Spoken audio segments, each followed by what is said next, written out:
Lao Tzu states, "When the people of the earth all know beauty as beauty, there arises the recognition of ugliness.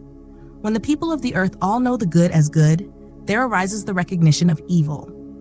Let's delve deeper.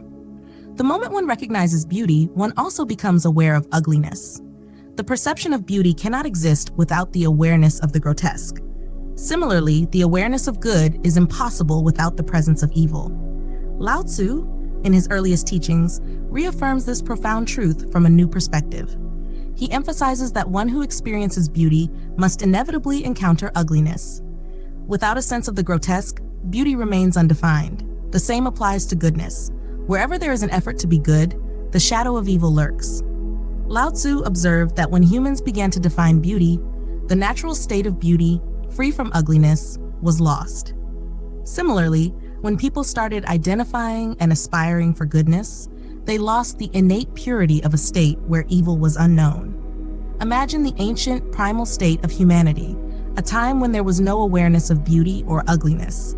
In that simplicity, there were no honest people because dishonesty did not exist. There were no thieves because the concept of theft had not emerged. In such a state, the labels of good and bad were absent, and life was unburdened by such dualities. Lao Tzu argues that life is inherently a play of opposites. If a society becomes overly fixated on honesty, it indicates that dishonesty has already taken root. When parents teach their children that truthfulness is a virtue, it reflects that the society has lost its natural sense of truth, and lies have become a norm. The more we emphasize virtues, the more their opposites become evident and entrenched. There is an enlightening tale about Confucius, the greatest moral thinker, meeting Lao Tzu, a profound spiritual master.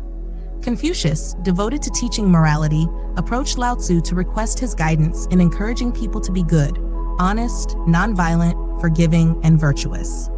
Lao Tzu, sitting calmly outside his hut, responded with profound wisdom. He said that goodness cannot exist without evil. Only when evil is present can goodness emerge. He explained that his focus was not on teaching people to be good, but on creating a state where neither good nor evil existed. This idea baffled Confucius. Confucius, deeply rooted in moral thinking, could not grasp Lao Tzu's perspective. He insisted that dishonest people need to be taught honesty. Lao Tzu replied that the day honesty was taught, dishonesty grew stronger. He envisioned a world where people no longer spoke of honesty because dishonesty would no longer exist. This concept challenges traditional moral thinkers who view good and evil as opposites. Lao Tzu saw them as two sides of the same coin, inseparable and interdependent. If one is removed, the other ceases to exist.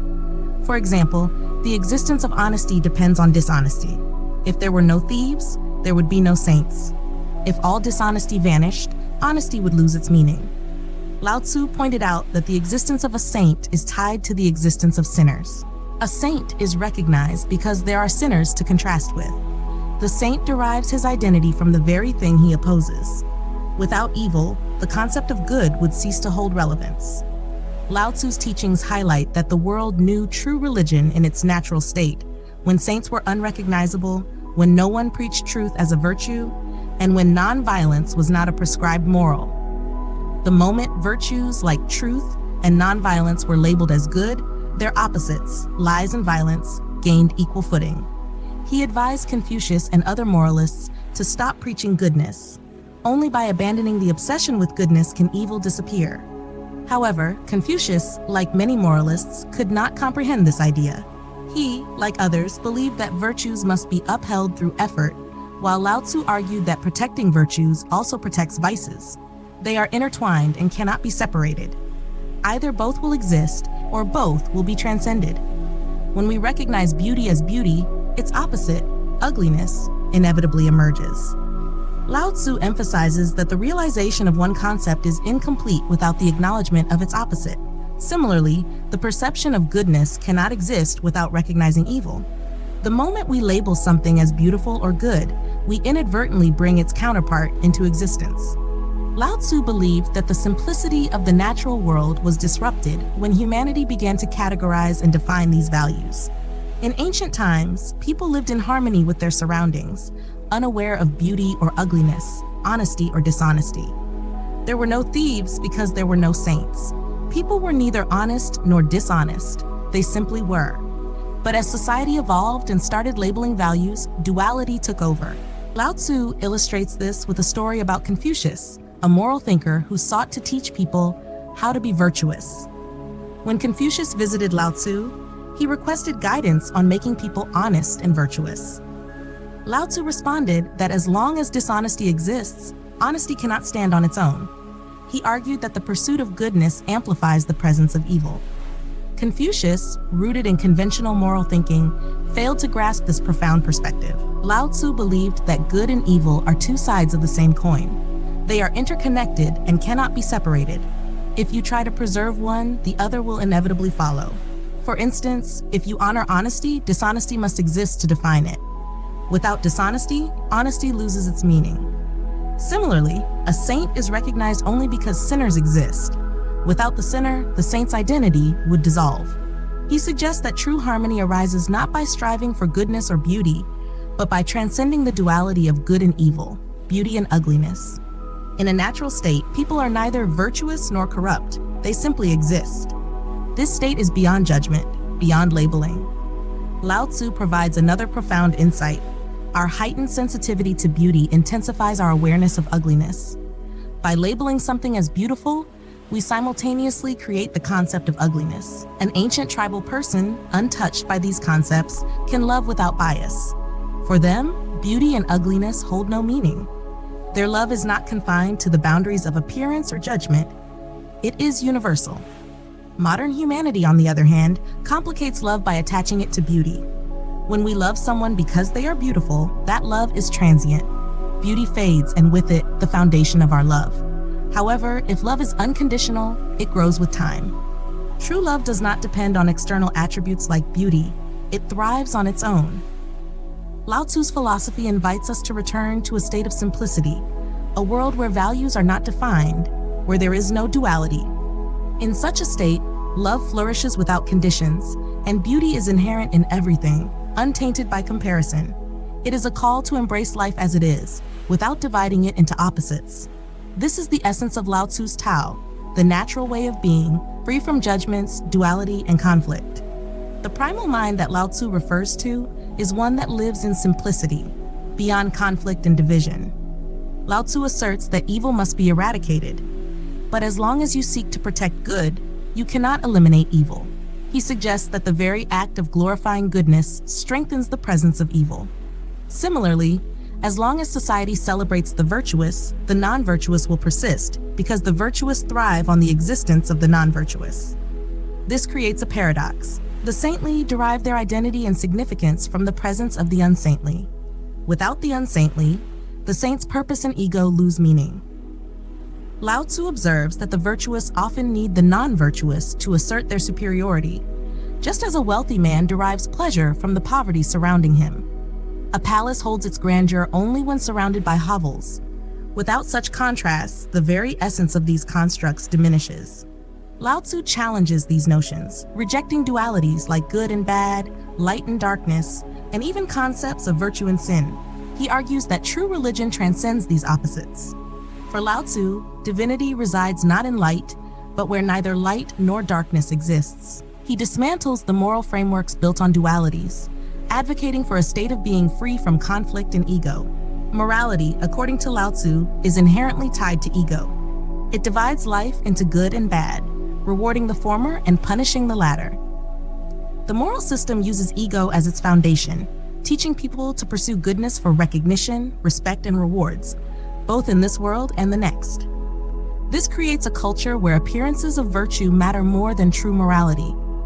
Those adept at maintaining these appearances exploit the system, pretending to be moral while acting otherwise. Western thought initially misunderstood such Eastern philosophies. The absence of commandments like do not steal or do not lie in texts like the Upanishads or Lao Tzu's Tao Te Ching led to the assumption that these teachings were immoral. Over time, however, a deeper understanding emerged. These texts were not immoral but transmoral. They transcended morality altogether, pointing to a realm beyond conventional ethics. Interestingly, an atheist can be more moral than a theist, as an atheist's morality does not depend on promises of rewards or fears of punishment. The theist often treats morality as a transaction. enduring short-term discomfort for eternal bliss. In contrast, the atheist, believing neither in afterlife nor divine judgment, practices morality without expectation. This purity makes the atheist's morality more genuine. Lao Tzu's teachings emphasize a state beyond morality and immorality, beyond ego and duality. He invites humanity to experience a profound ego-free existence where divisions dissolve and the true essence of being emerges. There's a profound thought that often gets overlooked. Can an atheist be moral? The answer is simple, yes. Morality isn't reserved for theists. However, there's a distinction. An atheist may be moral, but they cannot be religious. On the other hand, a theist who is merely moral without embracing religiosity is arguably less evolved than an ethical atheist. Why? Because the theist's morality is transactional. They act out of fear of divine retribution or desire for reward. What happens if the theist suddenly learns there's no God, no reincarnation, or that laws have changed, making lies virtuous and truth punishable? Their moral compass may falter. The atheist, however, remains unaffected by such revelations. Their morality isn't tied to external factors like heaven, hell, or divine judgment. They act morally because it brings inner peace and clarity. It's a self-sustaining morality born from their conscience. Now, Lao Tzu offers a transformative idea. Go beyond the dualities of morality, good and evil. This concept may instill fear. If we let go of the distinction between good and evil, won't chaos ensue? Won't people abandon goodness and succumb to wrongdoing? This fear arises because much of our goodness is superficial, masking suppressed negativity. If we loosen our grip, we fear that negativity will take over. But Lao Tzu assures us, those who transcend goodness will never fall into evil. Why? Because even the pursuit of goodness often stems from ego. The same ego that drives us toward goodness can lure us into evil if it promises greater satisfaction. Lao Tzu teaches that someone free from the clutches of both good and evil is unshakable. They neither ascend in pride nor descend into despair. They walk the balanced path of life, which he calls the Tao. To truly understand this, consider a flower. Must you label it as beautiful or ugly? Does your opinion change the flower in any way? No. However, your judgment reveals more about you than the flower. If you call it beautiful, it reflects your state of mind. If you call it ugly, it does the same, but the flower remains unchanged. Now imagine standing before the flower without labeling it. Don't say it's beautiful or ugly, just be present with it. Over time, as you let go of these judgments, you'll witness the flower's beauty in its purest form, beyond your mental constructs of beauty and ugliness. This beauty is different. It is untainted by your biases or emotions. It simply is. Lao Tzu calls this the beauty beyond duality, a state where ugliness ceases to exist. Yet, intriguingly, in this state, beauty as we know it also ceases. What remains is an experience of wholeness, free from judgment. To illustrate further, think of a tree whose branch falls on you during a storm. Do you accuse the tree of malice or intent to harm you? No, you understand that the branch fell naturally, without malice. The tree operates beyond good and evil. Similarly, Lao Tzu invites us to rise above these dualities, to live in harmony with the natural flow of life. When we transcend our judgments, we enter a realm of true freedom, where life flows effortlessly. This is the essence of Tao, the path of balance, the rhythm of existence itself. Life often pulls us into dualities, demanding judgments about right and wrong, beauty and ugliness, good and bad. Lao Tzu teaches us to rise above these dichotomies, to exist in a state of awareness where the mind doesn't create divisions. He asks us to observe life without labeling it, to remain untouched by the need to judge every event, person, or experience. Imagine standing beneath a tree as a branch falls and hits you. You don't blame the tree or question its intentions. It's a coincidence, and you move on without dwelling on it. But if a person insults you, even with something as intangible as a word, your mind immediately reacts. You decide it's an attack, and the ripple of that judgment consumes days, months, even years. Lao Tzu asks, where does this suffering begin? Is it with the insult or with the decision to label it as good or bad? Lao Tzu's wisdom lies in embracing neutrality. He says, don't categorize the event, see it as it is. Like the tree's branch, consider it a mere occurrence, neither good nor bad. If you can stop your mind from making that initial judgment, you free yourself from the chains of worry, anger, and retaliation. The moment judgment arises, the purity of the event is lost, and so is your peace. This teaching also extends to the idea of forgiveness. Often we praise forgiveness as a virtue, but Lao Tzu argues that forgiveness implies a prior judgment, an acceptance that someone wronged us. He suggests a deeper solution: eliminate the judgment entirely. If you never feel wronged, the need to forgive vanishes. True harmony lies in living without such emotional entanglements. Consider this. Jesus teaches to turn the other cheek when struck and to love your enemies. Lao Tzu takes it a step further. He says, don't even recognize someone as an enemy. The very act of labeling someone as an enemy or a friend is a division of the mind, a duality. When you rise above these mental constructs, you become free from the need to react, to love or hate, to forgive or seek revenge. Life flows naturally, uninterrupted by emotional turbulence. Lao Tzu emphasizes the profound strength of not reacting to dualities. He warns us against the dangers of attaching labels, for the mind has a habit of splitting reality into opposites. Once divided, the mind traps us in cycles of action and reaction. But if we can stop this division before it starts, we can transcend into a state of pure awareness, a state he calls the way, or Tao. Even concepts like beauty and ugliness are subjective projections of the mind. Stand before a flower and refrain from calling it beautiful or ugly.